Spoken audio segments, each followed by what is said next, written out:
Assalamualaikum warahmatullahi wabarakatuh. Alhamdulillahirabbil alamin wassalatu wassalamu ala asyrafil anbiya'i wal mursalin sayyidina Muhammad wa ala alihi washabihi ajmain. Rabbi shrah li sadri wa yassir li amri wahlul 'uqdatam min lisani yafqahu qawli. Ilahi anta maqsudi wa ridaka matlubi adani wa antaka wa ma'rifataka. Amma ba'du, pemirsa ajukan Allah. Nah, kali ini saya ingin membawakan tentang meraih cinta Allah dengan istiqomah. Ya, ini tujuannya adalah untuk biasa istiqomah ya. Bagaimana caranya? Nah, ini awalnya jihad dan akhirnya rahmat. Tujuan takwa adalah agar dicintai Allah. Ya, seperti yang dinyatakan dalam Ali Imran 31. Kalau kita ingin dicintai Allah, lakukan amal yang dicintai Allah. Ya, amal yang dicintai Allah adalah yang rutin, continue, terus-menerus, konsisten, istiqomah, ya, meskipun kecil. Apalagi kalau besar. Dalam satu hadis, wahai sekalian manusia, beramalah menurut yang kalian sanggupi. Sesungguhnya Allah tidak akan bosan, sehingga kalian merasa bosan. Sesungguhnya amalan yang paling dicintai Allah adalah yang dikerjakan secara kontinu, walaupun sedikit. Yang kalian sanggupi maksudnya sesuai kemampuan. Yang bisa baca Quran, baca Quran. Ya, yang bisa banyak uang, pakai uang dengan berinfak, sedekah, atau dengan sedekah tenaga. Ketika ingin merutinkan suatu amalan, mulanya terasa berat. Ada saja halangan, harus itu, harus ini, akhirnya gagal. Hati ingin istiqomah, tapi kadang timbul rasa malas. Lalu bagaimana solusinya? Nah, mengapa terasa berat? Ada dua hal yang membuat kita berat merutinkan suatu amalan. Yaitu pertama, tarikan hawa nafsu. Ya. Hawa nafsu ingin selalu dipenuhi keinginannya, kesukaannya. Apapun yang bertentangan dengan hawa nafsu pasti ditolak. Nafsu itu ingin selalu bebas, ya, tidak mau terikat dengan apapun.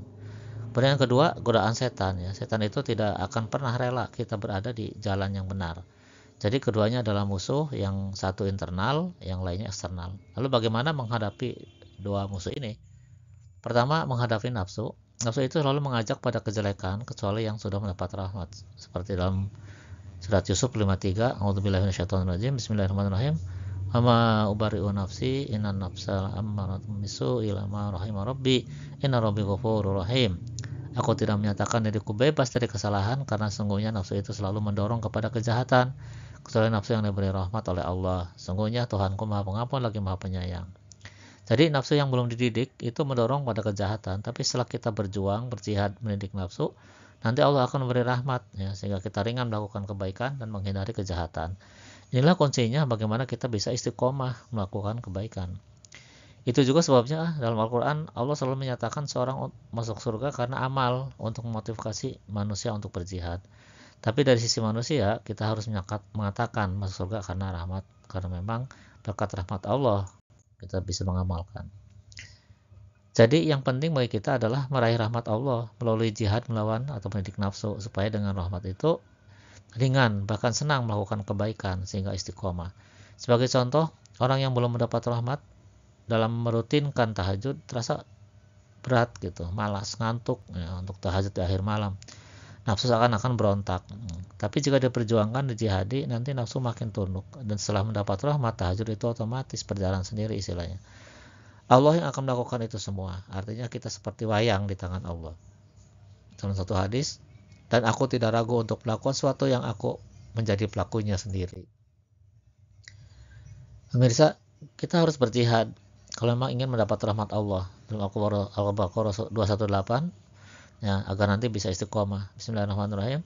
Innal ladzina amanu wal ladzina hajaru wa jahadu fi sabilillahi ulaika yarjuna rahmatallah wallahu ghafurur rahim.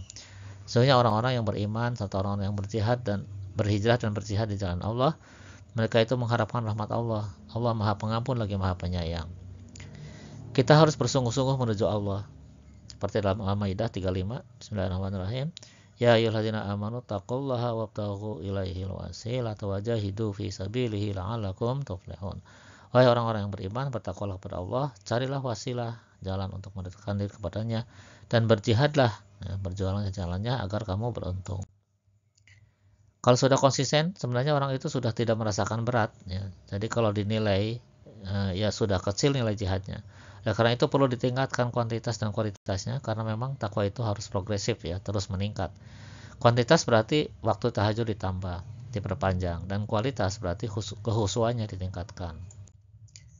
Kemudian berikutnya menghadapi bisikan setan. Di sini disebutkan bisikan ya, misalnya ya, mengatakan kita tiba-tiba dalam hati terbersit misalnya, sudahlah nggak usah tahajud kan besok sibuk kerja. Nah, tapi kalau memang besok ada kesibukan yang tidak biasa itu bagaimana ya? Paksakan, sempatkan tahajud mesti hanya 15 menit saja misalnya menjelang subuh. Nah, kita perlu setel alarm ya setiap akan tidur, gunakan HP untuk alarm harian supaya bisa otomatis setiap harinya bunyi ya. Perhatikan waktu subuh ya, lihat di aplikasi yang menampilkan jadwal sholat. Kita atur alarm dan jauhkan HP dari jangkauan tangan, sebab kalau masih bisa dijangkau tangan, nanti tangan refleks mematikan alarm yang membuat kita tidur lagi. Nah, berikutnya setelah kita dipaksa bangun untuk mematikan alarm, jangan coba-coba merebahkan diri. Ya. Paksa berdiri dan terus ke kamar mandi untuk mandi atau sekedar bersuci. Ya. Ingat bahwa setan itu selalu menipu, bisikannya pun berbeda-beda. Ketika orang bisa mengatasi bisikan yang satu, mereka menggunakan bisikan lain yang lebih samar. Misalnya, oh iya, cepat bangun, terus bangunkan ya, juga teman kamu di grup supaya orang lain pada bangun. Ini seperti itu. Meskipun bahasanya tidak terucap, itu ada dalam hati kita terbersit seperti itu ya. Ini tampaknya bagus gitu, tapi kadang ada bisikan yang sangat samar, tidak mudah disadari. Seperti sekalian biar orang tahu juga itu kalau aku tahajud gitu, terbersit juga ini kan dalam pikiran kita. Nah, nanti orang tahu nih misalnya, walaupun dengan redaksi yang berbeda ya. Pemirsa, satiullah sebenarnya kita akan terjerumus ke dalam riya yang mengurangi nilai tahajud kita. Itu sebabnya kita perlu waspada, karena memang takwa itu perlu waspada. Jika kita sudah bisa mengatasi bisikan itu dengan kesadaran bahwa itu suatu kejelekan, artinya kita sudah lulus dalam satu tahapan ya, sebagaimana Allah nyatakan, innalladzina taqaw idza massahum ta'ifum minasyaitani tadzakkaru fa idza hum mubsirun. Sungguhnya orang-orang yang bertakwa jika mereka dibayang-bayangi pikiran jahat atau berbuat dosa dari setan, termasuk apa saja, bisikan apa saja, mereka pun segera ingat kepada Allah. Seketika itu juga mereka melihat kesalahan-kesalahan. Jika kita waspada, artinya bisikan setan itu akan mudah ditepis. Namun jangan senang dulu ya, setan nggak pernah kehabisan cara. Setelah lulus dari tahapan itu, ada lagi bisikan yang lebih samar. Misalnya kamu memang hebat, ya soleh gitu, terasa dalam bisikan kita seperti itu, merasa diri soleh, merasa diri hebat, selalu tahajud tiap malam. Nah, jika kita waspada bisikan ini, kita akan terjebak ke dalam ujub. Ya. Kita merasa bangga dengan amal kita. Untuk itu kita kembalikan kepada Allah. Jadi kita bisa begini oleh Allah. Ya, Allah telah memilih kita melakukan amal itu. Ya. Kadang juga ada bisikan untuk takabur. Kita merasa paling soleh. Kembalikan kali kepada Allah dengan menyebut Alhamdulillah Allah telah memilih aku. Jadi bisikan setan itu seputar itu saja, namun variannya berbeda-beda ya, sehingga kita harus ekstra waspada. Nah, yang penting lagi untuk menghadapi bisikan setan ini adalah ikhlas. Ya. Kita harus terus berusaha dan berlatih ikhlas supaya kita makin aman. Bismillahirrahmanirrahim. Qala rabbi bima aqaitani la uzayyinanna lahum fil ardi wa la ughwiyannahum ajma'ina illa ibadaka minhumul mukhlasin. Ya, iblis berkata, Tuhanku, karena engkau telah menyesatkanku, sungguh aku akan menjadikan kejahatan terasa indah bagi mereka di bumi, dan sungguh aku akan menyesatkan mereka semua kecuali hamba-hamba yang terpilih, yang terpilih karena keikhlasannya di antara mereka. Jadi kalau kita ikhlas, Allah menilai kita sebagai hambanya, bukan sebagai hamba nafsu kita. Ya. Kalau sudah demikian atau sudah menjadi hamba Allah, maka Allah menolong kita. Bismillahirrahmanirrahim. Inna ibadi laisa laka alaihim sultanan illa man ittaba'aka minal ghawin. Sungguhnya kamu iblis tidak akan kuasa atas hamba-hambaku ya, kecuali mereka yang mengikutimu, yaitu orang-orang yang sesat. Nah, nanti kita akan terus digoda dengan berbagai cara. Namun kegagalan dalam jihad itu tidak sia-sia ya. Dalam usaha keras itu tidak sia-sia. Amalan sekecil apapun tidak sia-sia asalkan kita memang bermaksud memperbaiki diri untuk menjadi takwa. Teruslah berjuang, merayap, merangkak. Ya, nanti Allah akan menolong kita dengan memberi petunjuk jalan menujunya. Allah menyertai kita yang berusaha untuk baik. Bismillahirrahmanirrahim. Walladzina jahadu fina lanahdiyannahum subulana wa innallaha lama'al muhsinin. Orang-orang yang berusaha dengan sungguh-sungguh untuk mencari keridhaan kami, dan benar-benar akan kami tunjukkan kepada mereka jalan-jalan kami. Sesungguhnya Allah benar-benar bersama orang-orang yang berbuat kebaikan. Allah juga menyambut kita jika memang yang kita lakukan dalam rangka mendekati Allah. Dalam satu hadis diriwayatkan, barang siapa mendekat kepadaku sejengkal, aku akan mendekat kepadanya sehasta. Barang siapa mendekat kepadaku sehasta, aku akan mendekat kepadanya sedepa. Dan jika ia datang kepadaku berjalan, aku akan datang kepadanya berlari. Allah juga akan membantu kita dengan memberi furqan, yaitu kemampuan untuk bisa membedakan bisikan setan atau bisikan malaikat gitu. Bismillahirrahmanirrahim. Ya ayyuhalladzina amanu in tattaqullaha yaj'al lakum furqana wa yukaffir 'ankum sayi'atikum wa yaghfir lakum wallahu dzul fadlil 'azim. Wahai orang-orang yang beriman, jika kamu bertakwa kepada Allah, niscaya Dia akan memberikan furqan, yaitu kemampuan membedakan antara yang baik dan batil kepadamu, menghapus segala kesalahanmu dan mengampuni dosa-dosamu. Allah memiliki karunia yang besar. Artinya, kita akan makin jeli, makin teliti, makin tahu tipuan-tipuan setannya. Jadi meniti jalan takwa dengan mengharapkan cinta Allah itu memang bukan pekerjaan mudah ya. Nah, lalu apakah keutamaan kalau Allah sudah mencintai kita ya, karena itu target kita ya.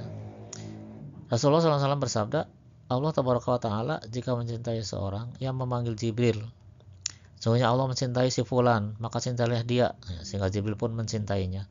Kemudian Jibril memanggil seluruh penghuni langit seraya berseru, sesungguhnya Allah mencintai si fulan, maka cintailah dia.